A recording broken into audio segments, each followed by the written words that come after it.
Le matin de son mariage, Maxwell Reed, PDG milliardaire, possédait tout, jusqu'à ce qu'un tragique accident le plonge dans le coma. À son réveil, il réalise que la femme qui l'a sauvé n'est pas sa fiancée, mais une femme de ménage hospitalière au grand cœur. Se battra-t-il pour son entreprise et pour son cœur? Avant de plonger dans l'histoire, dites-nous en commentaire d'où vous nous regardez aujourd'hui. Le soleil matinal illuminait les grandes baies vitrées de l'appartement penthouse de Maxwell Reed. À 45 ans, Maxwell avait tout ce qu'un homme pouvait désirer. Il était PDG de Reed Technologies, l'une des plus grandes entreprises de logiciels de la côte Est. Vivait dans un immeuble de luxe surplombant Central Park et était fiancé à Victoria Winters, ancienne mannequin devenue influenceuse lifestyle. Aujourd'hui devait être le plus beau jour de sa vie, son jour de mariage.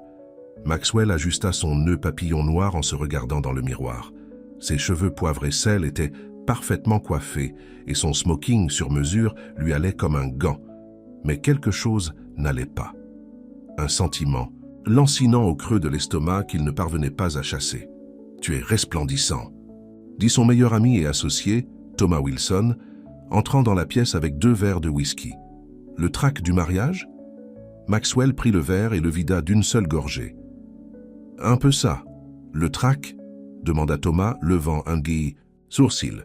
« Il n'est pas trop tard pour faire marche arrière, tu sais. »« N'importe quoi, » répondit Maxwell, bien que cette pensée lui soit venue à l'esprit plus d'une fois au cours des dernières semaines. Victoria avait agi étrangement depuis sa demande en mariage, plus préoccupée par les photos du mariage pour ses réseaux sociaux que par leur relation réelle. « Eh bien, les invités arrivent. Victoria m'envoie déjà des textos pour me demander où tu es. Tu ferais mieux d'y aller. » Maxwell hocha la tête. « J'ai besoin d'un peu d'air d'abord. Dis-lui que j'arriverai dans 20 minutes. »« Max, la cérémonie commence dans 30 minutes. J'ai juste besoin de me vider la tête. Je prendrai la Porsche et je serai sur place avant que tu ne t'en rendes compte. » Thomas avait l'air inquiet mais savait qu'il valait mieux ne pas discuter. « Ne me laisse pas expliquer à ta future épouse pourquoi tu es en retard à ton propre mariage. » Maxwell prit ses clés de voiture et se dirigea vers le garage. La Porsche noire et élégante était sa fierté, une voiture qu'il avait achetée après avoir conclu son premier gros contrat. Alors qu'il s'installait au volant, il sentit son téléphone vibrer. Victoria encore. Il l'ignora et sortit dans la rue. La route menant au lieu de la cérémonie le longeait le fleuve Hudson. Maxwell baissa les vitres, laissant l'air frais du printemps le rafraîchir. Il devait réfléchir. Faisait-il une erreur? Victoria l'aimait-elle vraiment ou était-elle simplement amoureuse de son argent et de son statut? Perdu dans ses pensées, il ne remarqua pas le camion de livraison qui déviait sur sa voie jusqu'à ce qu'il soit trop tard. Maxwell tira le volant pour éviter une collision, mais la Porsche partit en tête à queue. Tout se passa au ralenti, le crissement des pneus, la barrière de sécurité qui approchait, la sensation de voler, puis l'obscurité. Jenny Martinez poussait son chariot de nettoyage dans le couloir du New York Metropolitan Hospital. À 32 ans, elle était mère célibataire travaillant à 2 emplois pour subvenir aux besoins de sa fille de 10 ans, Lily. Son poste d'aide-soignante pendant la journée lui permettait de payer les factures et son travail de nettoyage le soir à l'hôpital lui permettait d'épargner pour les études supérieures de Lily. « Tu as entendu parler du gros bonnet qu'ils ont amené ce matin ?» demanda Nancy, une autre femme de ménage, alors qu'elle attendait l'ascenseur. « Non, qui ?» demanda Jenny, attachant ses cheveux bruns en queue de cheval. « Un type riche qui a fait un accident avec sa voiture de luxe. Il devait se marier aujourd'hui. L'endroit a été envahi par les journalistes. » Les portes de l'ascenseur s'ouvrirent et elles y firent rouler leur chariot. Ils l'ont dans l'aile privée au 6e étage. Sa fiancée a fait un scandale, exigeant les meilleurs médecins, comme si l'argent pouvait tout réparer, continua Nancy. Jenny hocha simplement la tête. Les riches et leurs problèmes semblaient un monde loin de ses luttes quotidiennes pour payer son loyer et aider Lily à faire ses devoirs. Lorsqu'elle arriva au 6e étage, Jenny vit l'agitation. Des médecins entraient et sortaient précipitamment d'une salle au bout du couloir. Une belle femme, blonde en robe de créateur, discutait vivement avec un médecin, tandis que les photographes prenaient des photos à distance. « Madame Winters, nous faisons tout ce que nous pouvons, » disait le médecin. « Monsieur Reed est dans un état critique. Les prochaines 48 heures seront cruciales. C'est inacceptable. Savez-vous qui il est? « Qui je suis » cria la femme. « Je veux le meilleur neurologue du pays ici, ce soir. » Jenny garda la tête baissée et continua son travail, nettoyant les chambres vides à proximité. Des heures plus tard, alors qu'elle terminait son service, elle remarqua que le couloir était calme. La foule s'était dispersée, y compris la femme blonde. La curiosité prit le dessus et elle jeta un coup d'œil dans la chambre. L'homme allongé dans le lit était branché à diverses machines. Son beau visage était meurtri et un bandage lui entourait la tête. Pour quelqu'un qui avait causé une telle agitation, il avait l'air étonnamment vulnérable. Jenny entra pour vider la poubelle. En travaillant, elle jeta un coup d'œil à l'affiche au pied du lit. Maxwell. Reed, 45 ans, traumatisme crânien sévère. Vous avez choisi une drôle de journée pour finir ici, monsieur Reed, dit-elle doucement sans attendre de réponse. J'ai entendu dire que vous deviez vous marier. Le bip régulier du moniteur cardiaque était sa seule réponse. Jenny termina sa tâche et se retourna pour partir, mais quelque chose la fit s'arrêter. Elle regarda l'homme dans le lit. Ma fille dit toujours que parler aide les gens à guérir, donc si vous pouvez m'entendre, n'abandonnez pas. Il y a des gens qui attendent que vous vous réveilliez. Sur ce, elle quitta la pièce et continua ses rondes, sans se douter que cette rencontre serait la première de nombreuses autres. La nouvelle de l'accident de Maxwell Reed se répandit comme une traînée de poudre. Le lendemain, le hall de Bicentennial. L'hôpital était rempli de journalistes et d'associés commerciaux essayant d'obtenir des informations sur son état. Thomas Wilson se faufila à travers la foule, montrant son badge de sécurité pour accéder à l'aile privée. Lorsqu'il arriva dans la chambre de Maxwell, il trouva Victoria assise dans un coin, parcourant son téléphone. « Comment va-t-il » demanda Thomas. Victoria leva les yeux, ses yeux étrangement secs pour quelqu'un dont le fiancé était dans le coma. « Pareil. Les médecins disent qu'il pourrait ne pas se réveiller pendant des semaines, voire des mois. » Elle retourna à son téléphone. « J'ai dû reporter la lune de miel. Mes abonnés sont dévastés. » Le hashtag du mariage était en tendance. Thomas réprima une vague de dégoût. Ses parents ont-ils été prévenus? Quels parents? Max ne parle jamais de sa famille. Victoria se leva et lissa sa robe de créateur. « Écoute, j'ai un rendez-vous avec mon attaché de presse pour savoir comment gérer cette situation. Tu peux rester avec lui. Les infirmières disent que quelqu'un devrait lui parler. Ça pourrait l'aider à se réveiller ou quoi que ce soit. » Avant que Thomas ne puisse répondre, elle était déjà sortie, laissant derrière elle le parfum de son parfum coûteux. Thomas s'assit à côté du lit de son ami. « Oh Max, quel bazar !» Un coup à la porte interrompit ses pensées. Une femme en uniforme de nettoyage entra, surprise de le voir. « Excusez-moi, je peux revenir plus tard », dit-elle, se retournant pour partir. « Non, c'est bon, entrez. » Thomas se leva. « Je suis Thomas Wilson, l'ami de Maxwell. Jenny Martinez, » répondit-elle avec un sourire poli. « Je suis juste là pour nettoyer. » Thomas hocha la tête et la regarda s'acquitter efficacement de ses tâches. Contrairement à Victoria, qui traitait le personnel de l'hôpital comme des domestiques, Jenny avait une dignité tranquille. « Vous vous occupez de cette chambre depuis son arrivée ?» demanda Thomas. « Oui, » répondit Jenny. « Je travaille le soir. » Sa fiancée est-elle souvent venue? Jenny hésita. « Je l'ai vue quelques fois, généralement avec des photographes. » Thomas ne fut pas surpris. « Et quelqu'un d'autre a-t-il rendu visite? Des membres de sa famille? Pas que j'ai vu, juste des hommes d'affaires en costume. » Jenny termina de vider la poubelle. « C'est triste, n'est-ce pas? Toutes ces personnes dehors qui veulent quelque chose de lui. Mais combien se soucient réellement de lui en tant que personne ?» Son observation frappa Thomas de plein fouet. C'était vrai. Maxwell s'était entouré de gens qui voulaient son argent, ses relations, son pouvoir. Mais qui était là pour Maxwell, l'homme? Je lui parle parfois, admit Jenny, légèrement embarrassée. Quand je nettoie, on dit que les patients dans le coma peuvent entendre. Thomas sourit pour la première fois de la journée. Je pense que c'est merveilleux. Je suis sûr qu'il apprécie où qu'il soit en ce moment. Après le départ de Jenny, Thomas s'assit et prit la main de Maxwell. Il y a de bonnes personnes qui veillent sur toi, Max, même si tu ne le sais pas encore. Une semaine passa, et l'état de Maxwell resta inchangé. Les médias perdirent intérêt pour l'histoire du PDG dans le coma, passant à des scandales plus récents. Les visites de Victoria devinrent moins fréquentes, généralement au moment où un article compatissant devait être publié. Pendant ce temps, chez Reed Technologies, le chaos régnait. Sans Maxwell à la tête, l'entreprise était vulnérable. Richard Hayes, l'ambitieux directeur financier, convoqua une réunion extraordinaire du conseil d'administration. « Messieurs, dames », s'adressa Richard aux membres du conseil, « alors que nous espérons tous le rétablissement de Maxwell, nous devons faire face aux faits. L'entreprise a besoin de leadership maintenant.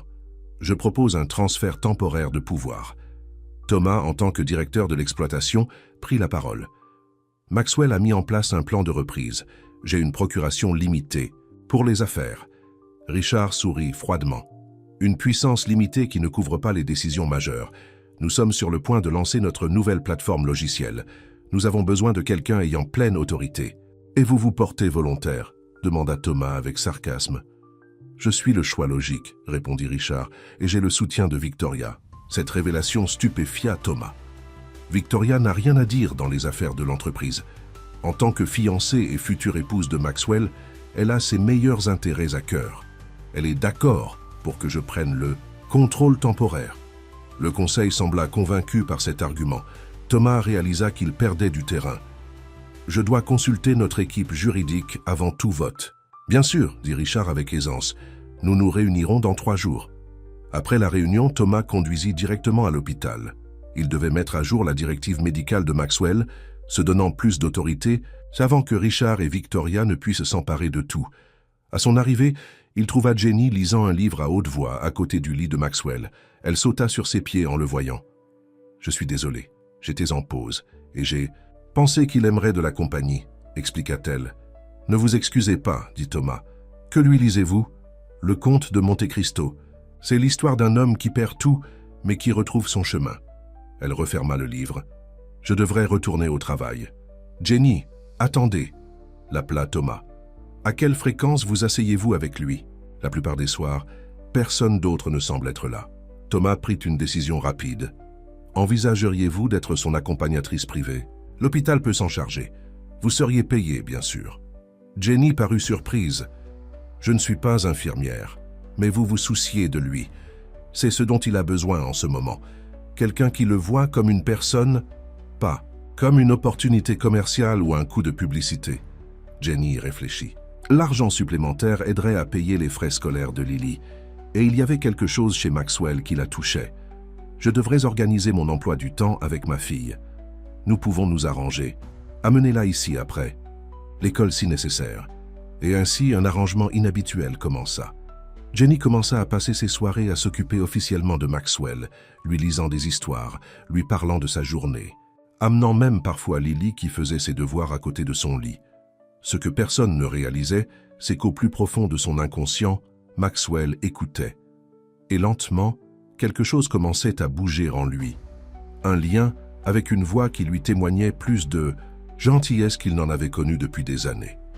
Pendant ce temps, Thomas menait une bataille perdue chez Reed Technologies. Richard Hayes avait convaincu le conseil d'administration de lui donner le contrôle temporaire, avec le plein soutien de Victoria. Les premiers changements étaient déjà mis en œuvre, des mesures de réduction des coûts qui allaient à l'encontre de tout ce que Maxwell avait construit. Thomas savait qu'il devait trouver un moyen de protéger l'héritage de son ami avant qu'il ne soit trop tard.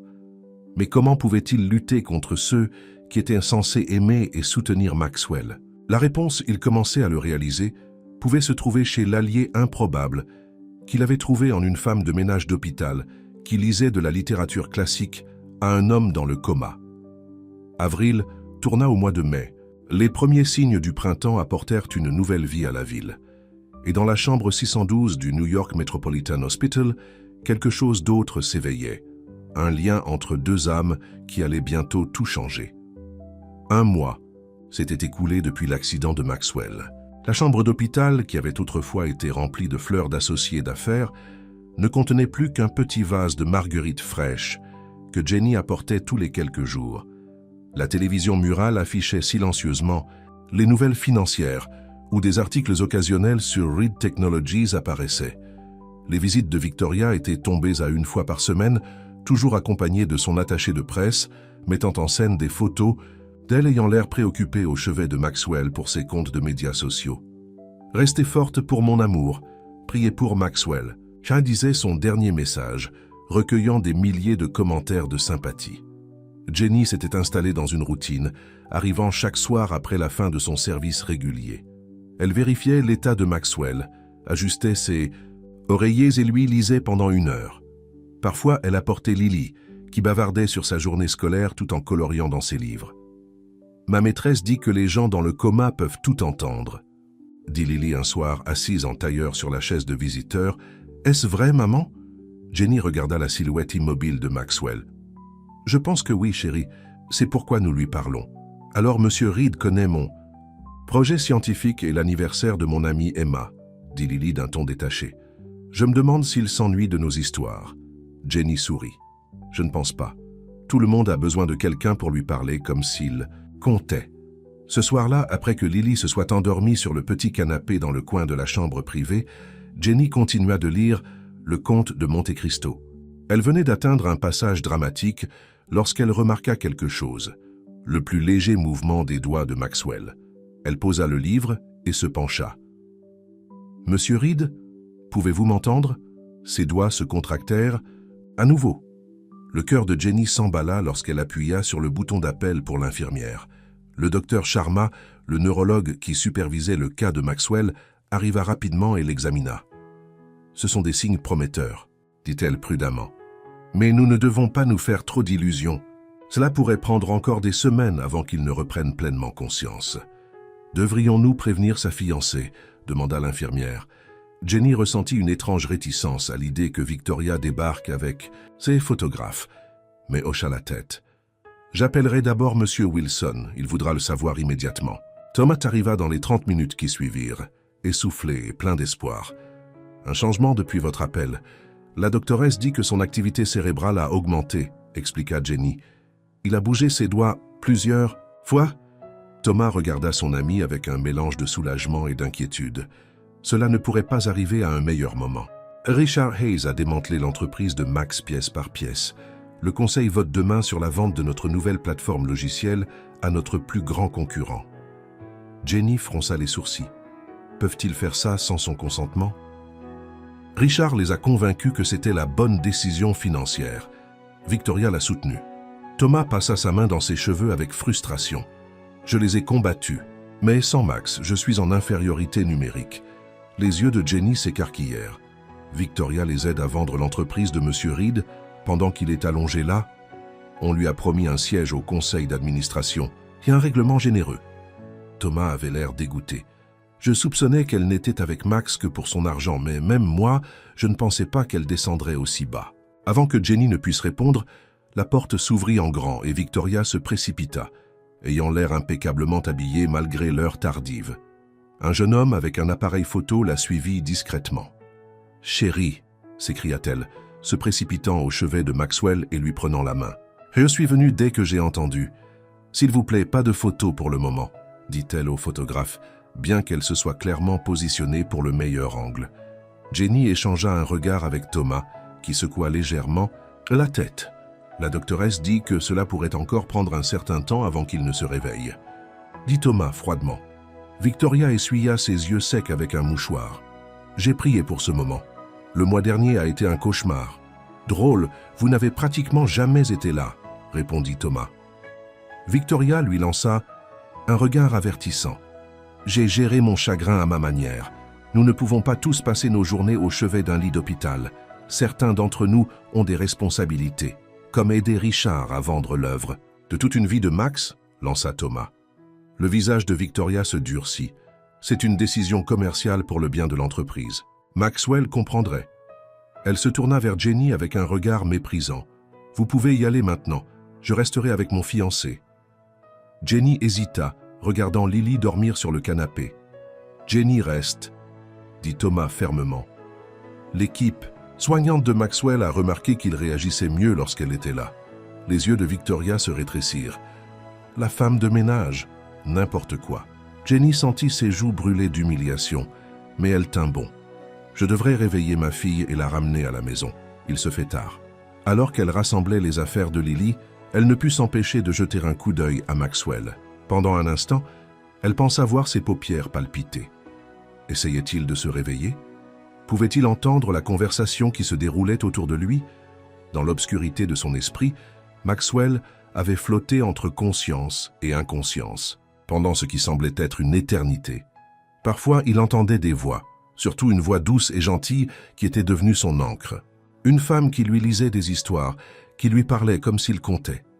Parfois, il y avait aussi la voix d'un enfant vive et joyeuse. D'autres voix allaient et venaient. Thomas, son ami fidèle, les médecins discutant de son état en termes cliniques, et occasionnellement Victoria dont les paroles semblaient toujours creuses et performatives. Maintenant, les voix étaient plus claires que jamais.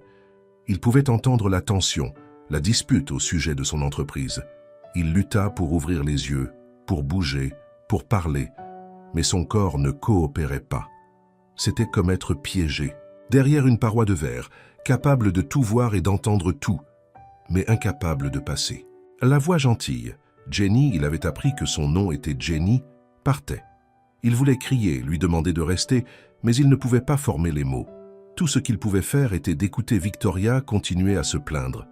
De l'attachement inapproprié que la femme de ménage avait formé. « J'appelle l'administrateur de l'hôpital demain », disait Victoria. « C'est non professionnel de la laisser ici tout le temps. Qu'est-ce que les gens vont penser? Ils penseront que Maxwell a quelqu'un qui se soucie vraiment de son rétablissement, » répondit Thomas. « Quand? Est-ce que vous êtes resté avec lui plus longtemps qu'une séance photo ?» Dans son esprit, Maxwell ressentit une vague d'émotion. Thomas avait raison. Il avait senti l'insincérité de Victoria même avant l'accident. C'était l'une des raisons pour lesquelles il avait eu besoin de cette course pour se vider. La tête le jour de leur mariage. De toute sa force mentale, Maxwell se concentra sur le fait de bouger à nouveau ses doigts. Il devait leur faire savoir qu'il était là, qu'il comprenait ce qui se passait.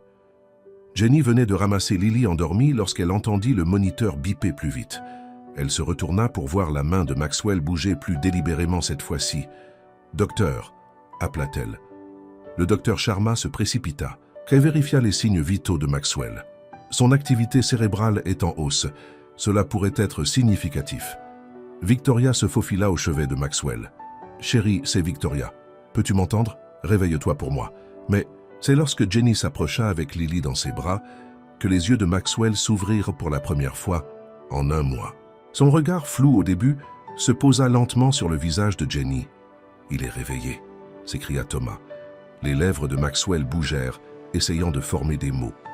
Le docteur Sharma se pencha. « N'essayez pas de parler pour le moment, monsieur Reed. Vous avez été dans le coma pendant 1 mois. Clignez simplement des yeux si vous pouvez me comprendre. » Maxwell cligna des yeux délibérément. « Savez-vous qui vous êtes ?» demanda la doctoresse. Un autre clignement. Victoria se projeta en avant. « Chérie, c'est moi, ta fiancée. Nous nous sommes tellement inquiétés. » Les yeux de Maxwell passèrent de Victoria à Jenny, puis retournèrent sur Victoria. Son expression changea subtilement. Un éclair de reconnaissance, puis de confusion et quelque chose d'autre, de la déception. « Je pense que nous devrions laisser M. Reed se reposer », suggéra le docteur Sharma. « C'est beaucoup à assimiler. Les prochaines 24 heures seront critiques pour son rétablissement. »« Je ne le quitterai pas », déclara Victoria sortant déjà son téléphone.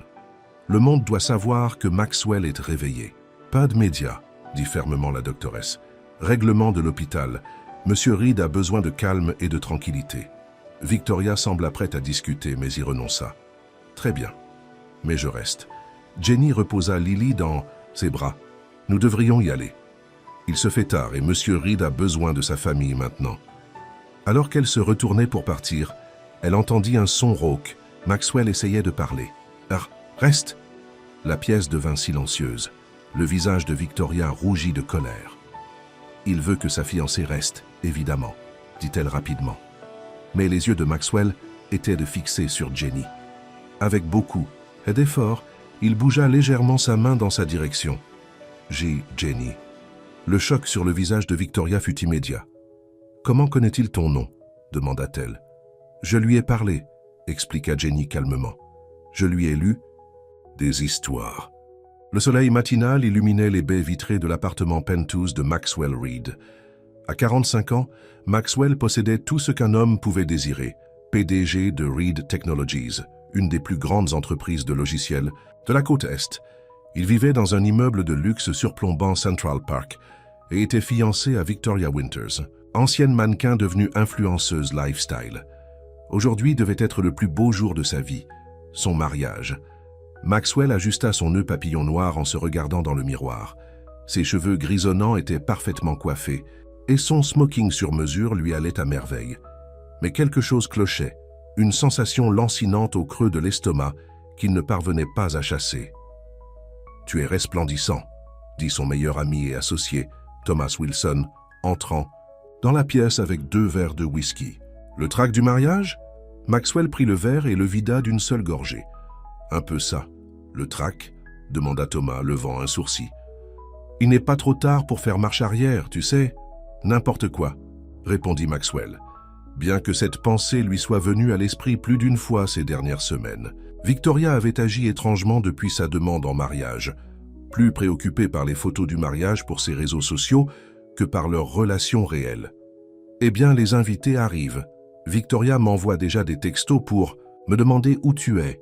Tu ferais mieux d'y aller. » Maxwell hocha la tête. « J'ai besoin d'un peu d'air d'abord. Dis-lui que j'arriverai dans 20 minutes. »« Max, la cérémonie commence dans 30 minutes. J'ai juste besoin de me vider la tête.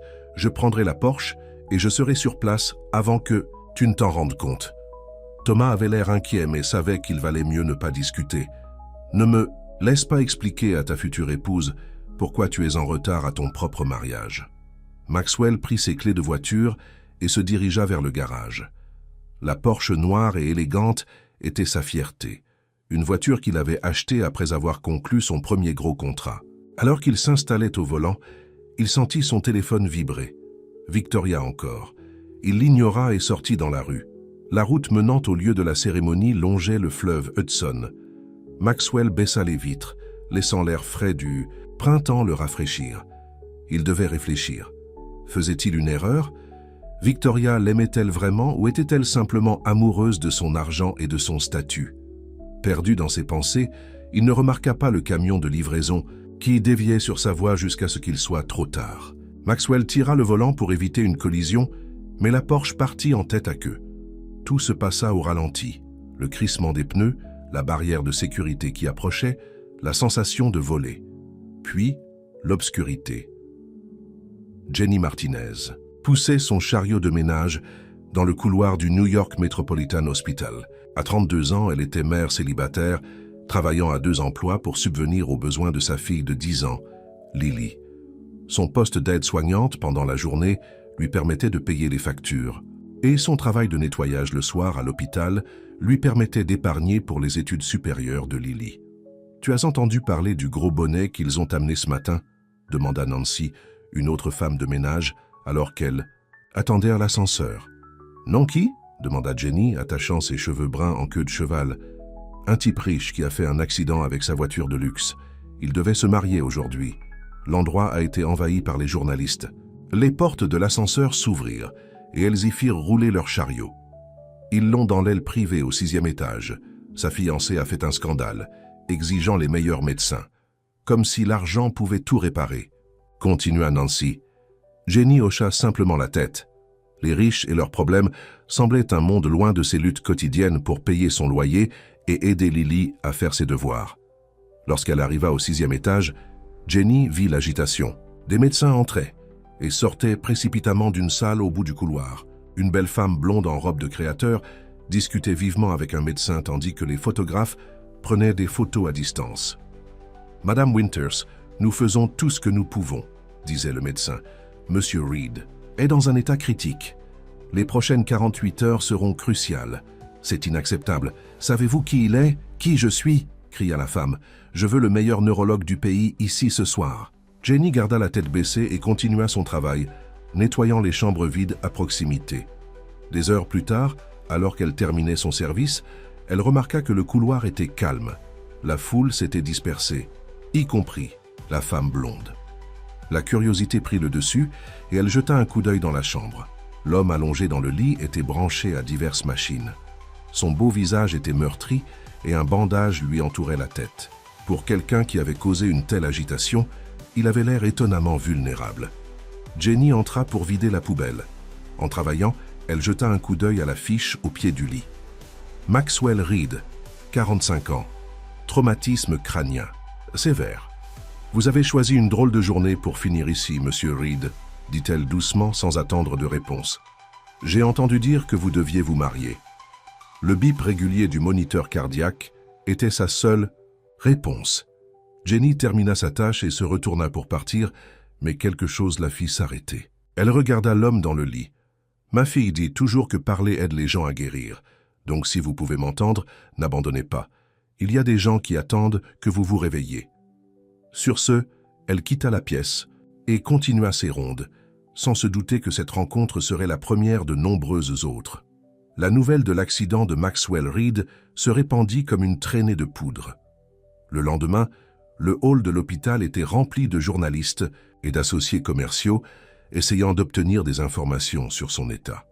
Thomas Wilson se faufila à travers la foule, montrant son badge de sécurité pour accéder à l'aile privée. Lorsqu'il arriva dans la chambre de Maxwell, il trouva Victoria assise dans un coin parcourant son téléphone. « Comment va-t-il » demanda Thomas. Victoria leva les yeux, ses yeux étrangement secs pour quelqu'un dont le fiancé était dans le coma. Pareil, les médecins disent qu'il pourrait ne pas se réveiller pendant des semaines, voire des mois. Elle retourna à son téléphone. « J'ai dû reporter la lune de miel. Mes abonnés sont dévastés. » Le hashtag du mariage était en tendance. Thomas réprima une vague de dégoût. Ses parents ont-ils été prévenus? Quels parents? Max ne parle jamais de sa famille. Victoria se leva et lissa sa robe de créateur. « Écoute, j'ai un rendez-vous avec mon attaché de presse pour savoir comment gérer cette situation. Tu peux rester avec lui? Les infirmières disent que quelqu'un devrait lui parler. Ça pourrait l'aider à se réveiller ou quoi que ce soit. » Avant que Thomas ne puisse répondre, elle était déjà sortie, laissant derrière elle le parfum de son parfum coûteux. Thomas s'assit à côté du lit de son ami. « Oh Max, quel bazar !» Un coup à la porte interrompit ses pensées. Une femme en uniforme de nettoyage entra, surprise de le voir. « Excusez-moi, je peux revenir plus tard », dit-elle se retournant pour partir. « Non, c'est bon, entrez. » Thomas se leva. « Je suis Thomas Wilson, l'ami de Maxwell, Jenny Martinez, » répondit-elle avec un sourire poli. « Je suis juste là pour nettoyer. » Thomas hocha la tête et la regarda s'acquitter efficacement de ses tâches. Contrairement à Victoria, qui traitait le personnel de l'hôpital comme des domestiques, Jenny avait une dignité, tranquille. « Vous vous occupez de cette chambre depuis son arrivée ?» demanda Thomas. « Oui, » répondit Jenny. « Je travaille le soir. » « Sa fiancée est-elle souvent venue ?» Jenny hésita. « Je l'ai vue quelquefois, généralement avec des photographes. » Thomas ne fut pas surpris. « Et quelqu'un d'autre a-t-il rendu visite?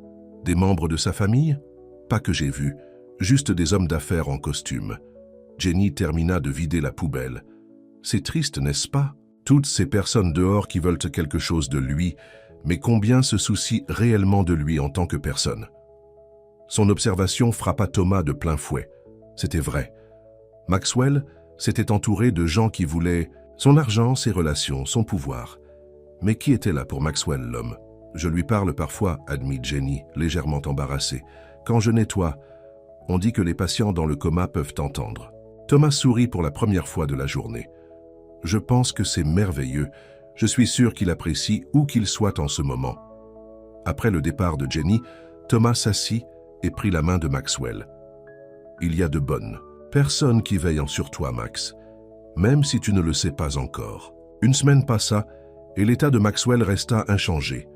Les médias perdirent intérêt pour l'histoire du PDG dans le coma, passant à des scandales plus récents. Les visites de Victoria devinrent moins fréquentes, généralement au moment où un article compatissant devait être publié. Pendant ce temps, chez Reed Technologies, le chaos régnait. Sans Maxwell à la tête, l'entreprise était vulnérable. Richard Hayes, l'ambitieux directeur financier, convoqua une réunion extraordinaire du conseil d'administration. « Messieurs, dames », s'adressa Richard aux membres du conseil, « alors que nous espérons tous le rétablissement de Maxwell, nous devons faire face aux faits. L'entreprise a besoin de leadership maintenant. Je propose un transfert temporaire de pouvoir. » Thomas, en tant que directeur de l'exploitation, prit la parole. Maxwell a mis en place un plan de reprise. « J'ai une procuration limitée pour les affaires. » Richard sourit froidement. « Une puissance limitée qui ne couvre pas les décisions majeures. Nous sommes sur le point de lancer notre nouvelle plateforme logicielle. Nous avons besoin de quelqu'un ayant pleine autorité. »« Et vous vous portez volontaire ?» demanda Thomas avec sarcasme. « Je suis le choix logique, répondit Richard, et j'ai le soutien de Victoria. Cette révélation stupéfia Thomas. Victoria n'a rien à dire dans les affaires de l'entreprise. En tant que fiancée et future épouse de Maxwell, elle a ses meilleurs intérêts à cœur. Elle est d'accord pour que je prenne le contrôle, temporaire. Le conseil sembla convaincu par cet argument. Thomas réalisa qu'il perdait du terrain. Je dois consulter notre équipe juridique avant tout vote. Bien sûr, dit Richard avec aisance. Nous nous réunirons dans 3 jours. Après la réunion, Thomas conduisit directement à l'hôpital. Il devait mettre à jour la directive médicale de Maxwell, se donnant plus d'autorité avant que Richard et Victoria ne puissent s'emparer de tout. À son arrivée, il trouva Jenny lisant un livre à haute voix à côté du lit de Maxwell. Elle sauta sur ses pieds en le voyant. « Je suis désolé, j'étais en pause et j'ai pensé qu'il aimerait de la compagnie », expliqua-t-elle. « Ne vous excusez pas, dit Thomas. Que lui lisez-vous ? Le comte de Monte Cristo. C'est l'histoire d'un homme qui perd tout mais qui retrouve son chemin. » Elle referma le livre. « Je devrais retourner au travail. »« Jenny, attendez, » l'appela Thomas. « À quelle fréquence vous asseyez-vous avec lui ?»« La plupart des soirs. Personne d'autre ne semble être là. » Thomas prit une décision rapide. « Envisageriez-vous d'être son accompagnatrice privée ? L'hôpital peut s'en charger.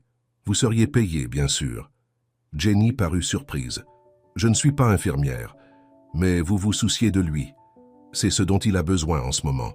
Quelqu'un qui le voit comme une personne, pas comme une opportunité commerciale ou un coup de publicité. » Jenny y réfléchit.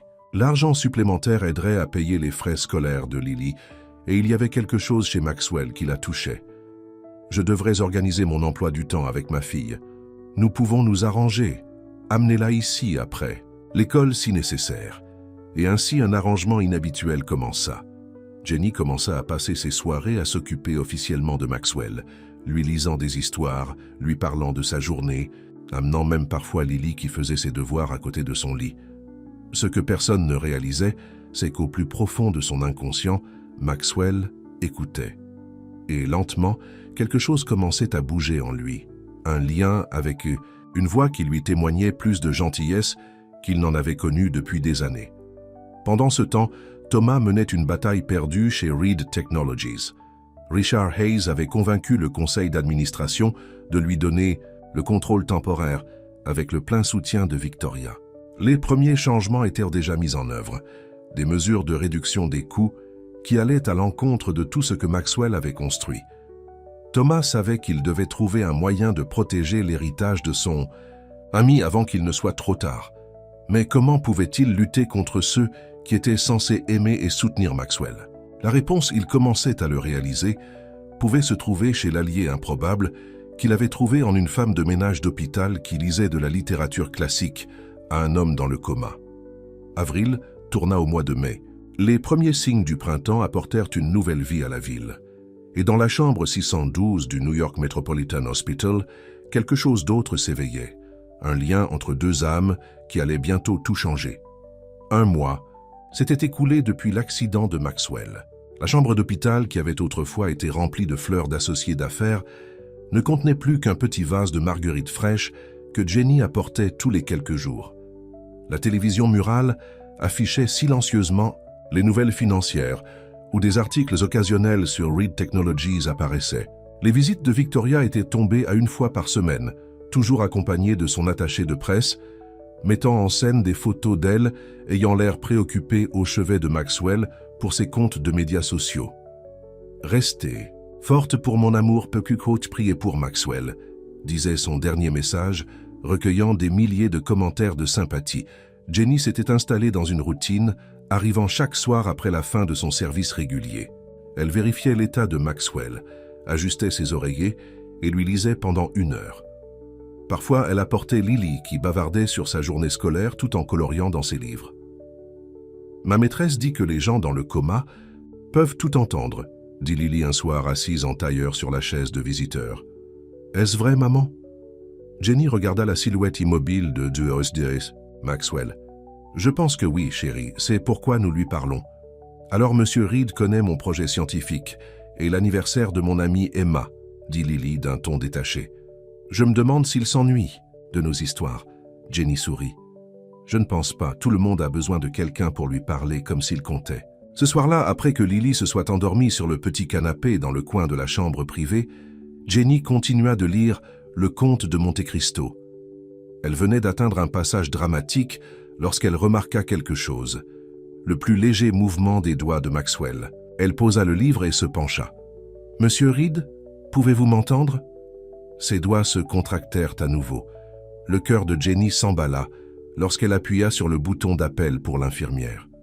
Le docteur Sharma, un neurologue qui supervisait le cas de Maxwell, arriva rapidement et l'examina. « Ce sont des signes prometteurs, dit-elle prudemment.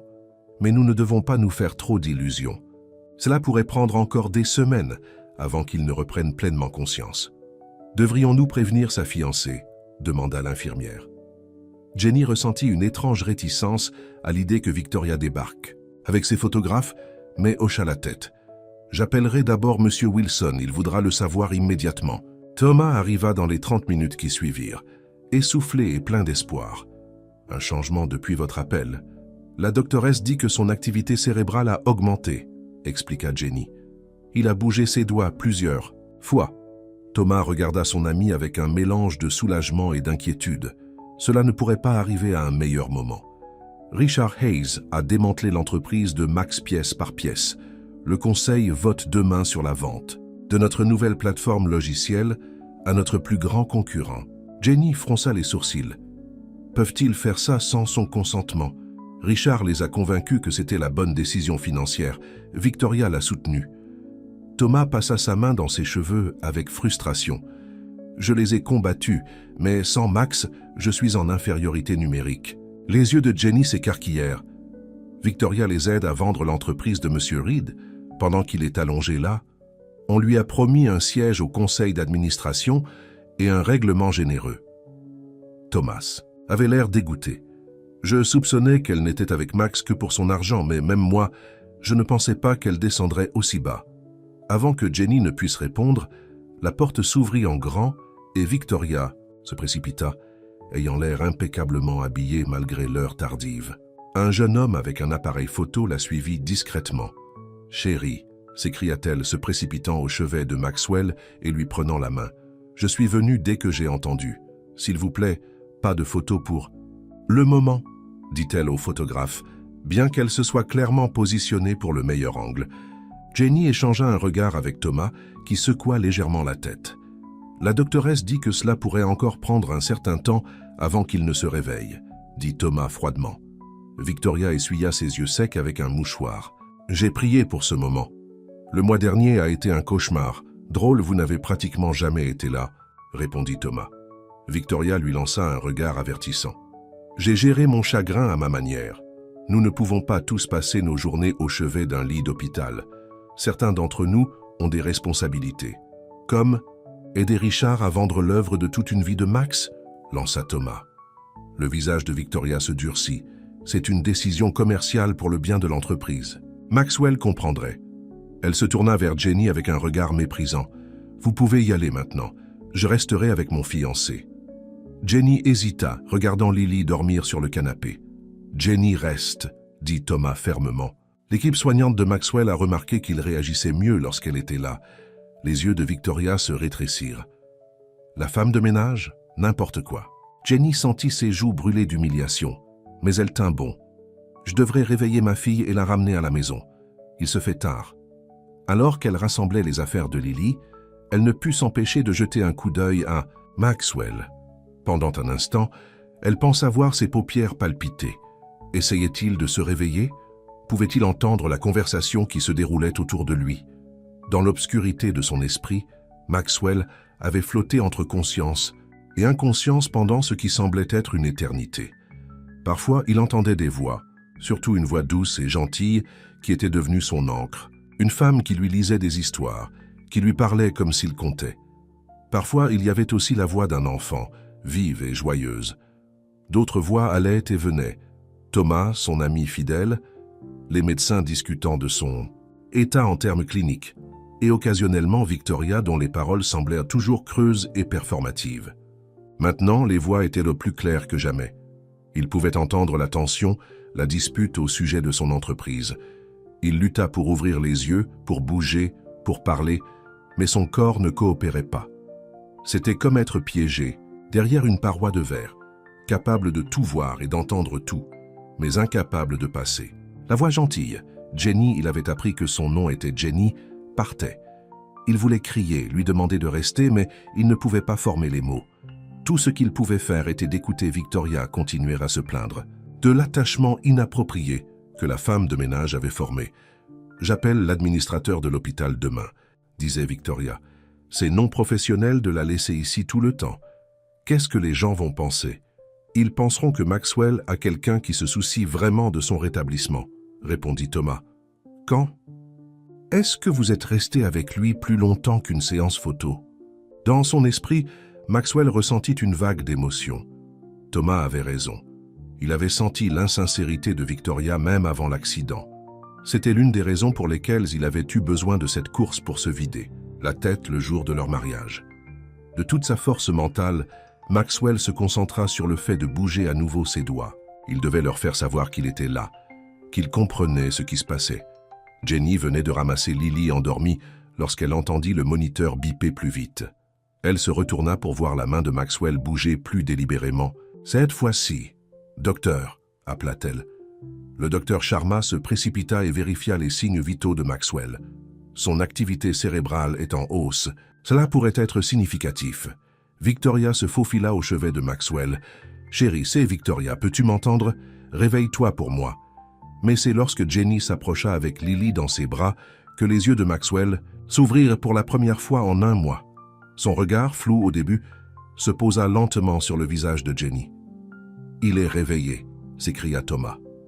Les lèvres de Maxwell bougèrent, essayant de former des mots. Le docteur Sharma se pencha. « N'essayez pas de parler pour le moment, monsieur Reed. Vous avez été dans le coma pendant 1 mois. Clignez simplement des yeux si vous pouvez me comprendre. » Maxwell cligna des yeux délibérément. « Savez-vous qui vous êtes ?» demanda la doctoresse. Un autre clignement. Victoria se projeta en avant. « Chérie, c'est moi, ta fiancée. Nous nous sommes tellement inquiétés. » Les yeux de Maxwell passèrent de Victoria à Jenny, puis retournèrent sur Victoria. Son expression changea subtilement. Un éclair de reconnaissance, puis de confusion et quelque chose d'autre, de la déception. « Je pense que nous devrions laisser M. Reed se reposer, » suggéra le docteur Sharma. « C'est beaucoup à assimiler.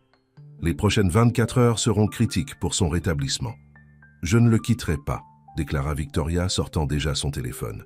« Le monde doit savoir que Maxwell est réveillé. »« Pas de médias, » dit fermement la doctoresse. « Règlement de l'hôpital. Monsieur Reed a besoin de calme et de tranquillité. » Victoria sembla prête à discuter, mais y renonça. « Très bien, mais je reste. » Jenny reposa Lily dans ses bras. « Nous devrions y aller. Il se fait tard et Monsieur Reed a besoin de sa famille maintenant. » Alors qu'elle se retournait pour partir, elle entendit un son rauque. Maxwell essayait de parler. « Reste !» La pièce devint silencieuse. Le visage de Victoria rougit de colère. « Il veut que sa fiancée reste, évidemment, » dit-elle rapidement. Mais les yeux de Maxwell étaient fixés sur Jenny. Avec beaucoup d'efforts, il bougea légèrement sa main dans sa direction. « Jenny. » Le choc sur le visage de Victoria fut immédiat. « Comment connaît-il ton nom ?» demanda-t-elle. « Je lui ai parlé, » expliqua Jenny calmement. « Je lui ai lu des histoires. »« Les gens dans le coma peuvent entendre, » dit Jenny. « C'est ridicule, » interrompit Victoria. « Maxwell ne te connaît même pas. Tu es le personnel. » Le moniteur cardiaque de Maxwell se mit à biper plus vite, montrant sa détresse. « Madame Winters, veuillez baisser le ton, » avertit le docteur Sharma. « Monsieur Reed est dans un état fragile. » Thomas intervint. « Victoria, pourquoi ne pas appeler Richard pour lui annoncer la nouvelle? Je resterai avec Max ce soir. » Reconnaissant qu'elle était en infériorité numérique, Victoria prit son sac à main. « Très bien, je serai de retour dès demain matin avec notre avocat. » Elle lança à Jenny un regard venimeux avant de partir. Une fois Victoria partie, la pièce sembla plus calme. Les yeux de Maxwell restèrent fixés sur Jenny, qui se tenait incertaine près de la porte avec sa fille endormie. « Je crois qu'il veut que tu restes un peu plus longtemps, » dit Thomas doucement. Jenny hésita. « Je peux revenir demain, pendant mon service régulier. Ce n'est pas approprié. Merci, » réussit à murmurer Maxwell, sa voix à peine audible. Jenny sentit les larmes lui monter aux yeux. Il l'avait entendue tout ce temps, pendant toutes ces heures où elle était restée assise à ses côtés, lisant et parlant. Thomas sourit à tous les deux. Je pense que Max a exprimé ses vœux clairement. Et en ce moment, ses vœux sont ceux qui comptent le plus. Le lendemain matin, Maxwell présentait déjà une amélioration remarquable. Il pouvait parler par courtes phrases, bien que sa voix fût faible par manque d'usage. Le docteur Sharma expliqua que son rétablissement prendrait du temps. Kinésithérapie pour retrouver sa force. Test cognitif pour évaluer les séquelles éventuelles du traumatisme crânien. Thomas arriva tôt avec des nouvelles de Reed Technologies. Richard a convoqué une réunion extraordinaire du conseil d'administration pour cet après-midi. Il essaie de faire passer la vente avant que l'on sache que tu es réveillé. Le visage de Maxwell s'assombrit. Arrête-le. J'essaie. Mais il a convaincu le conseil que c'était la bonne décision. Et avec Victoria qui le soutient, Victoria, répéta Maxwell, le nom laissant maintenant un goût amer. Elle savait? Thomas hocha la tête. Elle travaille avec Richard depuis des semaines. Je suis désolé, Max. Maxwell ferma les yeux, assimilant cette trahison. Lorsqu'il les rouvrit, la détermination avait remplacé la douleur. Mon bureau, dossier. Thomas se pencha. Quel dossier? Caché. Plan de contingence. Deuxième coffre-fort. Maxwell était fatigué. Chaque mot était un effort. Derrière le tableau. Besoin. Code. Le code. De ton coffre-fort caché. Quel est-il, Max? Maxwell murmura une série de chiffres. Thomas les écrivit. J'y vais tout de suite, promit Thomas. Essaie de te reposer. Au moment où Thomas partait, Victoria arriva avec un homme en costume coûteux. Chérie, tu as l'air tellement mieux, dit-elle en affectant une grande joie, se penchant pour embrasser la joue de Maxwell. Il détourna le visage. Monsieur Reed, je suis James Keller, l'avocat de votre fiancé, se présenta l'homme. Nous devons discuter de questions urgentes concernant votre entreprise. Les yeux de Maxwell se rétrécirent. Dehors. Le sourire de Victoria hésita. Maxwell, ne sois pas difficile. Nous essayons de t'aider. Les médecins disent que tu as une longue convalescence devant toi et l'entreprise a besoin de leadership. Mon entreprise, dit fermement Maxwell, bien que l'effort l'épuise. Ma décision. Bien sûr que oui, dit Victoria d'une voix apaisante. C'est pourquoi nous avons besoin de ta signature sur ces papiers, donnant à Richard le contrôle temporaire jusqu'à ce que tu ailles mieux. Elle sortit des documents de son sac à main de créateur et les déposa sur le plateau du lit. Maxwell ne les regarda même pas. J'ai dit « Dehors !» La façade agréable de Victoria se brisa. C'est à cause d'elle, n'est-ce pas, cette femme de ménage? Qu'est-ce qu'elle t'a mis dans la tête pendant que tu étais inconscient? Le regard de Maxwell était froid. La vérité. Tu ne peux pas faire confiance à quelqu'un que tu ne connais même pas plus qu'à ta propre fiancée, argumenta Victoria, sa voix s'élevant. Je la connais, répondit Maxwell. J'ai tout entendu. Victoria pâlit lorsque l'implication la frappa. Il avait entendu ses conversations sur l'entreprise, sur l'accord avec Richard, peut-être même ses plaintes sur le fait de devoir lui rendre visite. Maxwell, tu étais dans le coma. Tu es confus. Tout ce que tu crois avoir entendu. Anneau, interrompit Maxwell, pointant faiblement sa main gauche. Retirez. Victoria serra sa bague de fiançailles en diamant de façon défensive. Tu ne penses pas ça, ce sont les médicaments qui parlent. Retirez, répéta-t-il plus fermement. L'avocat toussa gêné. Peut-être devrions-nous poursuivre cette discussion lorsque M. Reed se sentira plus fort. Victoria semblait prête à argumenter, mais prit plutôt les papiers. Très bien, nous en reparlerons lorsque tu penseras clairement à nouveau. Elle sortit en trombe sans enlever la bague. Maxwell expira lentement, la fatigue le submergeant. La confrontation avait épuisé ce qu'il lui restait d'énergie. Alors qu'il s'endormait, sa dernière pensée était celle de Jenny qui lui lisait, sa voix étant le seul véritable réconfort qu'il avait connu dans ses heures les plus sombres. Jenny arriva pour son service du soir et trouva Thomas assis auprès de Maxwell endormi. Sur la table à côté de lui se trouvaient des piles de dossiers et un ordinateur portable. « Comment va-t-il » demanda-t-elle doucement. « Il se bat », répondit Thomas avec un sourire fatigué. « Il est déterminé à sauver son entreprise. J'ai trouvé les dossiers qu'il a mentionnés. Un plan de contingence qu'il a créé au cas où quelqu'un essaierait de prendre le contrôle. L'homme a toujours eu 3 longueurs d'avance. Jenny regarda Maxwell avec admiration. Il doit vraiment aimer son travail. C'est plus que ça. Reed Technologies a été construite sur sa vision d'une technologie éthique. L'acheteur que Richard a trouvé la démantèlerait pièce par pièce et licencierait des centaines d'employés. Thomas se frotta les yeux. Max a protégé ses employés depuis le début. Il y a même un fonds de pension pour les employés que Richard ne peut pas toucher. Il a l'air d'être un homme bien, dit Jenny doucement. Différent de ce à quoi je m'attendais. C'est un homme bien, acquiesça Thomas. Il s'est juste un peu perdu avec Victoria. La gloire et la beauté peuvent être des distractions puissantes. Maxwell bougea, ouvrant lentement les yeux. Lorsqu'il vit Jenny, il sourit. Un sourire sincère qui, plus tard, lorsque Lily était allée finir de déballer ses affaires dans le cottage, Jenny et Maxwell restèrent assis dans un silence confortable, observant le coucher du soleil. « Tu regrettes ?» demanda soudainement Jenny. « Ta vie d'avant, le penthouse, les fêtes ?» Maxwell réfléchit à la question. Certaines choses, l'excitation de conclure un gros contrat, la satisfaction de construire quelque chose de réussi. Il se tourna vers elle. « Mais je ne regrette pas le vide. » Rentrer dans un appartement où tout était parfait, mais rien n'était réel. C'est temporaire, lui rappela Jenny doucement. Une fois rétabli, tu retourneras dans ton monde. Maxwell secoua la tête. Je ne crois pas que je le puisse, ou que je le veuille. Il prit sa main. Jenny, ces dernières semaines ont tout changé. Je sais que ça semble rapide, peut-être même inapproprié vu comment nous nous sommes rencontrés. Mais quand on a frôlé la mort, on arrête de perdre son temps en faux semblants. Le cœur de Jenny s'emballa. « Qu'est-ce que tu dis ? Je dis que tu comptes pour moi, que dans l'obscurité de ce coma, ta voix est devenue ma raison de me battre. Pour revenir à la conscience, que je n'ai jamais rencontré personne d'aussi authentique, d'aussi gentil, d'aussi réel que toi. » Des larmes remplirent les yeux de Jenny. « Maxwell, je suis une mère célibataire qui travaille comme femme de ménage. Tu es un PDG qui vaut des millions. Les gens diront que je suis après ton argent. » « Qu'ils le disent, » répondit fermement. « Maxwell, je connais la vérité. J'ai été avec quelqu'un qui voulait ma fortune. Je connais la différence. » Jenny essuya une larme. « J'ai peur. On dirait un rêve dont je vais me réveiller pour retourner à ma vie d'avant. Ce n'est pas un rêve, » la rassura Maxwell en serrant sa main.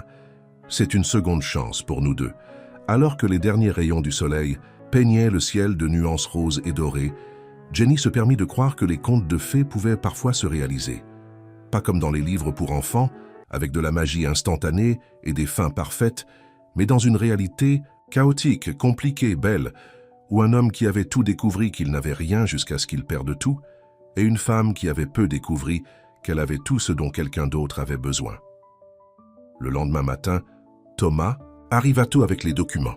Il trouva Maxwell déjà levé, assis dans le jardin avec une tasse de café, ressemblant plus à son ancien moi qu'il ne l'avait fait depuis l'accident. « Tu as l'air en forme », observa Thomas en s'asseyant à côté de lui. « L'air de la campagne te réussit ?»« La compagnie me réussit davantage », répondit Maxwell avec un sourire. Thomas hocha la tête, comprenant. « Jenny et Lily se sont bien installées au cottage ?»« Parfaitement. Lily s'est déjà liée d'amitié avec le chien des voisins. » L'expression de Maxwell devint sérieuse. « J'ai besoin de ton opinion honnête, Thomas. Est-ce que je suis fou ?» À propos de Jenny. Thomas se recula, réfléchissant à la question. « Si tu m'avais demandé il y a 2 mois si Maxwell Reed tomberait amoureux d'une femme de ménage d'hôpital, je t'aurais dit que tu avais perdu la tête. Mais après vous avoir vus ensemble, il haussa les épaules. Parfois, la vie a d'autres plans que ceux que nous faisons. Victoria a appelé le bureau, dit Maxwell. Menace de rendre publique une histoire sur la façon dont j'ai été manipulé alors que j'étais vulnérable. » Thomas souffla. « C'est riche venant d'elle, mais elle pourrait causer des problèmes. »« Laissez-la essayer, » dit fermement Maxwell. « J'ai passé ma vie à me soucier de mon image, de ce que les gens pensent. J'ai failli mourir pour ça, plus maintenant. » Ils examinèrent les documents, Maxwell signant là où indiqué. La plupart étaient des formalités, réintégration en tant que PDG, bien que Thomas continuerait à gérer les opérations quotidiennes pendant son rétablissement, modification de politique pour empêcher une autre tentative de prise de contrôle et une mise à pied officielle de Richard Hayes. « Il y a une autre chose, » dit Maxwell lorsqu'ils eurent terminé. « Je veux créer une fondation, des soins de santé pour les employés de service, des bourses d'études pour leurs enfants. » Thomas sourit en connaissance de cause. Inspiré par quelqu'un en particulier, Jenny n'accepterait jamais la charité, expliqua Maxwell. Mais si je peux aider d'autres personnes comme elle, leur donner les opportunités qu'elles méritent, je demanderai à l'équipe juridique de préparer les documents, promit Thomas. Comment vas-tu l'appeler? Maxwell réfléchit un instant. La Fondation Seconde Chance. Alors que Thomas rassemblait les documents signés, Jenny sortit du cottage. Lily courant à côté d'elle. En voyant Maxwell dans le jardin, elles lui firent toutes les deux signes et commencèrent à marcher vers lui. « Tu sais, » dit Thomas doucement en les regardant s'approcher, « certaines personnes passent toute leur vie à chercher ce que tu as trouvé par accident. » Maxwell hocha la tête, les yeux fixés sur Jenny. « L'ironie ne m'échappe pas. »« Sois heureux. »« Max, » dit Thomas en tapant sur l'épaule de son ami, « tu le mérites. Vous le méritez tous les deux. » Alors que Thomas s'éloignait en voiture, Maxwell regarda Jenny et Lily venir vers lui à travers la pelouse ensoleillée. Quels que soient les défis à venir, les menaces de Victoria, les tentatives de vengeance de Richard, le jugement de la société semblait insignifiant par rapport à ce qu'il avait gagné. Une nouvelle perspective, une seconde chance, et surtout, deux personnes qui le voyaient pour ce qu'il était, non pas pour son compte en banque ou son empire commercial. Le soleil du matin était chaud sur son visage, et pour la première fois depuis son réveil du coma, Maxwell se sentait vraiment vivant. Non seulement en voie de guérison, mais renaissant. L'homme qu'il avait été, axé sur la richesse, le statut et l'apparence, était mort dans cet accident de voiture. L'homme qui émergeait était quelqu'un de nouveau, quelqu'un de meilleur, quelqu'un digne de l'amour qui grandissait dans son cœur pour la femme qu'il avait sauvée avec rien de plus que sa voix, sa gentillesse et sa volonté de voir l'homme derrière l'argent. Alors que Jenny l'atteignait, son sourire rivalisant avec le soleil d'été en luminosité, Maxwell sut avec une certitude absolue que son accident n'avait pas été une tragédie après tout. Cela avait été son salut. 3 mois s'étaient écoulés depuis que Maxwell avait quitté l'hôpital. La chaleur estivale avait cédé la place à l'air frais de l'automne, et les arbres entourant la maison de campagne flamboyaient de rouge et d'or. Maxwell se tenait dans le jardin, regardant les feuilles mortes danser dans la brise. Il n'avait plus besoin de fauteuil, roulant, bien qu'il marchait encore avec une canne lors de sorties plus longues. Son rétablissement physique avait remarquablement bien progressé. Le docteur Sharma l'appelait son patient miracle lors de son dernier examen. Mais la guérison la plus profonde s'était produite à l'intérieur, dans son cœur et son esprit. « Livraison de chocolat chaud !» appela la voix de Jenny derrière lui. Elle s'approcha avec 2 tasses fumantes, portant un pull léger contre le froid matinal. Maxwell en prit une avec reconnaissance. « Exactement ce dont j'avais besoin. »« Comment ?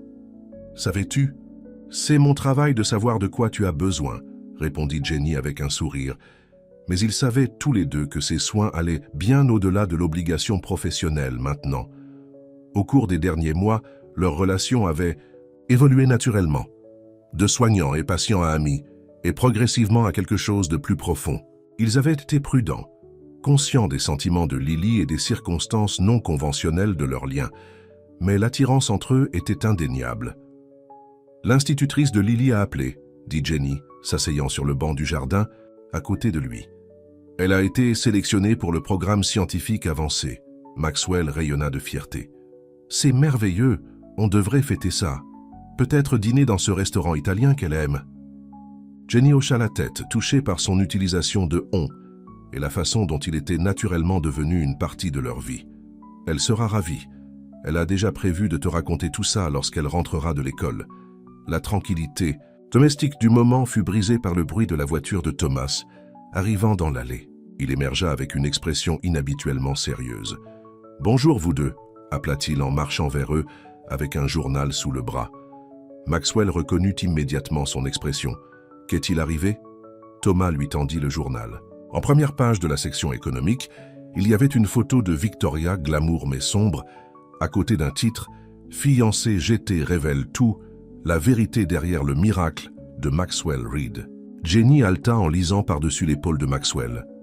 L'article était rempli de la version des événements de Victoria, comment Maxwell avait été manipulé pendant son état vulnérable, comment son jugement avait été compromis par un traumatisme crânien, et comment son empire était maintenant sous l'influence d'une employée d'hôpital non qualifiée. « C'est pire », dit Thomas sombrement.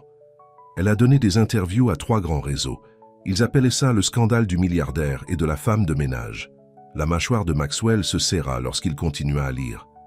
Elle prétend que je suis mentalement incompétent pour diriger mon entreprise.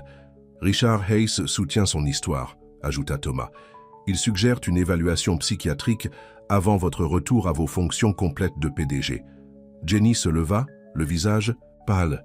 C'est exactement ce que je craignais. Les gens pensent que j'ai profité de toi. Maxwell prit sa main. Personne qui nous connaît ne le croit. Mais le conseil d'administration ne nous connaît pas vraiment, fit remarquer Jenny. Vos investisseurs, vos clients, ils verront ces gros titres et se poseront des questions. Thomas hocha la tête sombrement. Plusieurs membres du conseil d'administration ont déjà appelé, exprimant leurs inquiétudes. Maxwell plia le journal et le rendit à Thomas. Planifie une réunion extraordinaire du conseil d'administration pour demain. Il est temps que je retourne au bureau de toute façon. Max, es-tu sûr d'être prêt? Demanda Jenny inquiète. Plus que prêt, répondit-il avec détermination. Victoria veut se battre? Elle en aura une. Ce soir-là, après que Lily soit allée se coucher, Jenny trouva Maxwell dans son bureau, entouré de dossiers et de son ordinateur portable. Il travaillait depuis des heures, se préparant à la réunion du conseil. « Tu devrais te reposer, » dit-elle, doucement. « Demain sera assez stressant. » Maxwell leva les yeux, la fatigue évidente sur son visage. « Je ne peux pas laisser Victoria détruire ce que nous avons construit. » Jenny s'assit sur le bord de son bureau. « Ce que Victoria fait est horrible, mais peut-être... » Elle prit une profonde inspiration. « Peut-être qu'il y a un peu de vérité dans ce qu'elle dit. Pas à propos de moi te manipulant, mais à propos de précipiter les choses. » Maxwell fronça les sourcils. « Que veux-tu dire? Regarde-nous, Maxwell. Il y a 3 mois, tu étais fiancé à Victoria. Puis tu t'es réveillé d'un coma. Tu as rompu tes fiançailles. Et maintenant, nous sommes... » Elle fit un geste entre eux. « Ce que nous sommes. C'est arrivé si vite. Parce que c'était censé arriver. » insista Maxwell en prenant ses mains. « Jenny, penses-tu que ce que je ressens pour toi n'est pas réel? Je pense que les expériences de mort imminente peuvent changer les gens, dit-elle prudemment. Les faire voir les choses différemment, au moins pendant un temps. Et si dans 6 mois, tu regrettes tout? Et si tu regrettes ta vie d'avant? » Maxwell se leva et la tira doucement sur ses pieds. « La seule chose que je regretterais, c'est de te perdre, toi et Lily. » Il lui prit le visage dans ses mains. « Mais si tu as besoin de temps, si tu as besoin d'espace pour être sûr de nous, je comprends. » Jenny posa son front contre sa poitrine. « J'ai juste peur. C'est trop beau pour être vrai. »« Les meilleures choses le sont souvent, » dit doucement Maxwell. « Fais-moi confiance, Jenny, fais-nous confiance. » Le siège social de Reed Technologies bourdonnait d'activité lorsque Maxwell traversa le hall pour la première fois depuis son accident. Les employés s'arrêtèrent pour le regarder, beaucoup venant le féliciter chaleureusement. Jenny avait insisté pour rester à la maison de campagne. « C'est quelque chose que tu dois faire seul, » lui avait-elle dit. « Montre-leur que tu es toujours Maxwell Reed, PDG. » Thomas marchait à côté de lui, le briefant sur les derniers détails. « Tout le monde est réuni dans la salle du conseil principal. Victoria n'est pas là, mais son avocat l'est. Ne les laissons pas attendre, » dit Maxwell en redressant sa cravate. Lorsqu'il entra dans la salle du conseil, les membres du conseil se levèrent respectueusement. Certains avaient l'air préoccupés, d'autres curieux, quelques-uns ouvertement, bienveillants. L'ancien siège de Richard Hayes était resté vide. « Merci à tous d'être venus, » commença Maxwell, sa voix forte et assurée. « Je sais qu'il y a eu quelques gros titres intéressants récemment. » L'avocate principale de la société, Margaret Chen, prit la parole. « Monsieur Reed, ces accusations concernant votre capacité mentale sont sérieuses. Le Conseil a la responsabilité fiduciaire de les traiter. »« Je comprends, » hocha la tête Maxwell. « C'est pourquoi j'ai volontairement subi une évaluation neurologique et psychologique complète. » Il fit glisser un dossier sur la table. Les résultats, certifiés par 3 spécialistes indépendants, confirment que je suis pleinement compétent pour reprendre mes fonctions. Les membres du Conseil feuilletèrent les documents, tandis que Maxwell continuait. Quant aux autres allégations concernant une influence indue, j'aimerais les aborder directement. Il regarda chaque membre du Conseil dans les yeux. Pendant mon coma, J'étais au courant des conversations qui se déroulaient autour de moi. J'ai entendu Victoria et Richard discuter de la vente de notre société. J'ai entendu leurs plans pour tirer profit de tout ce que nous avons construit. Plusieurs membres du conseil échangèrent des regards. J'ai aussi entendu Jenny Martinez me lire pendant des heures, me parler quand personne d'autre ne le ferait. Elle ne s'attendait à rien en retour. Lorsque je me suis réveillé, j'ai pris des décisions en fonction de ce que j'avais appris pendant ce temps, qui était loyal et qui ne l'était pas. Ce sont quand même des circonstances très inhabituelles, intervint l'avocat de Victoria. Ma cliente était sous un stress énorme. Votre cliente projetait de vendre cette société sous mes pieds, l'interrompit Maxwell. Nous avons des preuves. Thomas distribua un autre jeu de documents.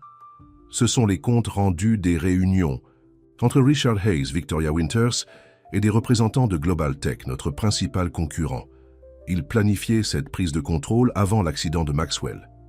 La salle du conseil éclata en murmures choqués. Maxwell laissa la révélation s'installer avant de continuer. Je comprends comment cette situation apparaît de l'extérieur. La version tabloïde fait de bons potins, mais la réalité est beaucoup plus simple. J'ai failli mourir, et cela a changé ma perspective. Je ne veux plus m'entourer de personnes qui ne me valorisent que pour ma richesse ou mon statut. Le président du conseil, Harold Bennett, qui connaissait Maxwell depuis des années, prit la parole. Je pense que je parle au nom de la plupart d'entre nous lorsque je dis que nous sommes soulagés de vous voir rétabli et lucide, Max. Ces rapports médicaux dissipent toutes les préoccupations concernant votre compétence. Et les aspects personnels de votre vie sont vos affaires, ajouta un autre membre du conseil. Bien que je dois dire que la fondation que vous créez pour les travailleurs de la santé est une excellente relation publique en ce moment. Maxwell sourit tendrement. La fondation ne concerne pas les relations publiques. Il s'agit de rendre l'appareil à des gens comme Jenny, qui consacrent leur vie à soigner les autres avec peu de reconnaissance. Après près de 2 heures de discussion, le conseil a voté à l'unanimité pour rejeter les affirmations de Victoria et réintégrer officiellement Maxwell en tant que PDG actif.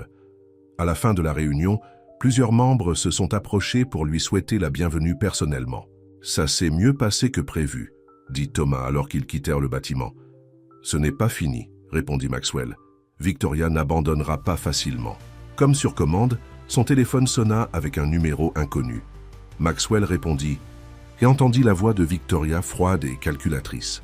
« Félicitations pour votre petite victoire d'aujourd'hui, » dit-elle. « Profitez-en tant que ça dure. »« Que veux-tu, Victoria » demanda Maxwell, las. « 10 millions de dollars, » répondit-elle sans hésitation. « Appelez ça un règlement pour cœur brisé. Payez-moi, et je disparaîtrai de votre vie pour toujours. Refusez. Et je ferai en sorte que le visage de votre femme de ménage soit affiché sur tous les tabloïds du pays. Je leur dirai tout. Comment elle vous a manipulé, comment elle vous a séduit alors que vous étiez vulnérable. » La poigne de Maxwell se resserra sur le téléphone. « Tu me fais chanter. »« Je négocie, » corrigea Victoria avec aisance. « Réfléchissez-y, Maxwell. Votre nouvelle romance vaut-elle le scandale? Vaut-elle la peine de traîner une enfant innocente dans la boue? Parce que j'irai jusqu'au bout si je le dois. » Après avoir raccroché, Maxwell transmit la conversation à Thomas. « Payez-la, » conseilla Thomas pragmatiquement. « 10 millions, ce n'est rien pour vous, et ça règle ça proprement. » Maxwell secoua la tête. Ça ne finirait jamais. Elle reviendrait. Toujours pour plus. Alors que ferez-vous? Maxwell regarda l'horizon de la ville, pensant à Jenny et Lily, à la paix qu'ils avaient trouvée ensemble. Quelque chose que j'aurais dû faire depuis longtemps, dire la vérité.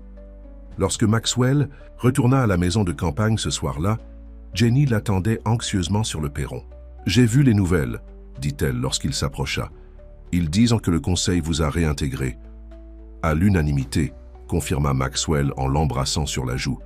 Mais on a un autre problème. À l'intérieur, il lui raconta la tentative de chantage de Victoria.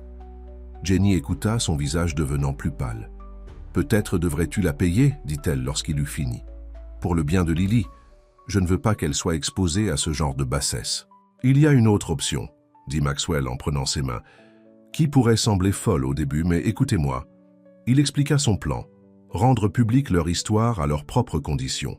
Donner une interview exclusive à une journaliste respectée, en racontant toute la vérité sur son coma, sur la trahison de Victoria et Richard, et sur la découverte d'un amour inattendu pendant son rétablissement. « Les gens aiment une histoire d'amour honnête, » dit Maxwell, « et ça enlève le pouvoir à Victoria.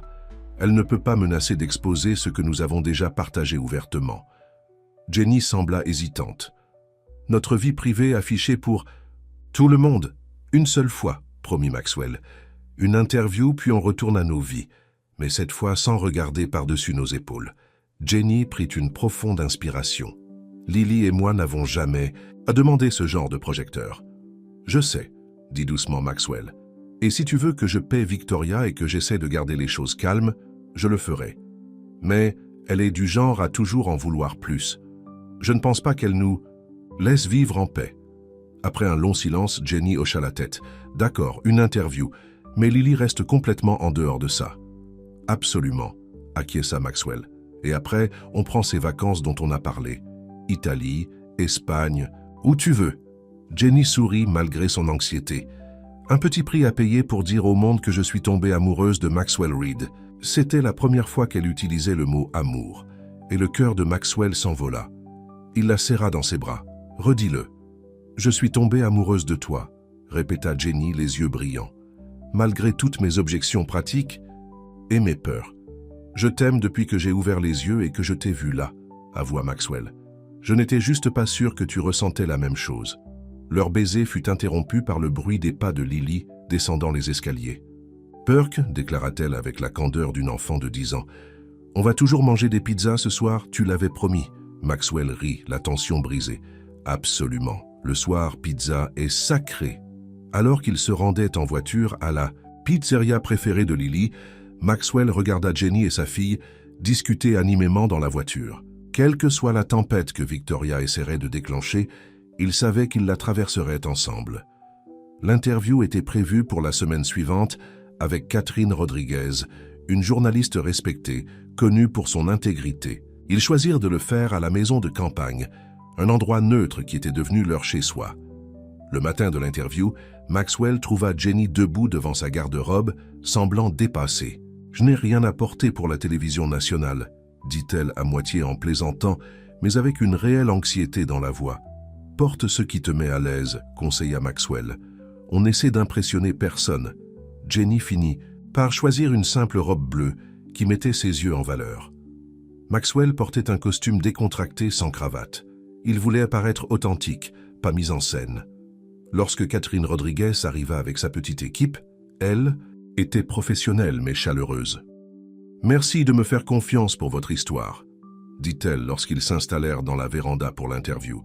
« Je promets de la présenter équitablement. » Pendant les 2 heures suivantes, Maxwell et Jenny partagèrent leur parcours, de l'accident et du coma à la trahison de Victoria et à leur amour qui grandissait progressivement.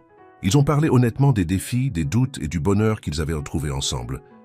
Beaucoup diront que c'est un cas classique de patient vulnérable s'attachant à son soignant, observa Catherine. Comment répondez-vous à cela? Je dirais qu'ils ont partiellement raison, admit Maxwell. J'étais vulnérable, mes défenses étaient baissées, et cela m'a permis de voir ce qui compte vraiment dans la vie, la connexion authentique, la gentillesse, l'intégrité, des choses que j'avais perdues de vue dans mon ancien monde de richesse et de statut. Et vous, Jenny? Étiez-vous préoccupée par l'idée que vous puissiez profiter d'un homme riche et vulnérable? Jenny hocha la tête. Bien sûr, j'ai refusé. Son offre d'emploi au début pour cette raison précise. Je me suis inquiété de ce que les gens penseraient, de ce que cela apprendrait à ma fille. Mais finalement, j'ai réalisé que renoncer à un véritable amour par peur du jugement lui apprendrait une leçon encore pire. Lorsque l'interview se termina, Catherine les remercia tous les deux. « Ce n'est pas l'histoire à laquelle je m'attendais, » admit-elle. « Elle est bien meilleure. » Après que l'équipe ait fait ses bagages et soit partie, Maxwell et Jenny s'effondrèrent sur le canapé, émotionnellement épuisés. « Ce n'était pas si mal, » dit Jenny en enlevant ses chaussures. « Tu étais parfait, » lui dit Maxwell, « comme je le savais. »« Que se passe-t-il maintenant ?» demanda Jenny. « Maintenant, on attend qu'elle passe à l'antenne, puis on fait nos bagages pour l'Italie. » Maxwell lui embrassa le front. « Et j'ai quelque chose à te demander avant qu'on y aille. » L'interview a été diffusée le dimanche soir, suivant en heure de grande écoute. Maxwell et Jenny l'ont regardé ensemble, les doigts entrelacés, se tordant parfois ou riant d'eux-mêmes à l'écran. Thomas a appelé immédiatement après. « Vous deux ressemblez à des stars de cinéma », a-t-il déclaré. Reed romance et tendance. La réaction du public a été extrêmement positive. Les gens ont adoré l'histoire du milliardaire qui a trouvé l'amour dans des circonstances inattendues, qui a choisi la substance plutôt que le statut. Les tentatives ultérieures de Victoria pour les discréditer ont échoué. Elle semblait amère et calculatrice par rapport à la sincérité évidente de Jenny. 2 jours plus tard, Maxwell emmena Jenny au jardin où ils avaient commencé à reconnaître leurs sentiments l'un pour l'autre.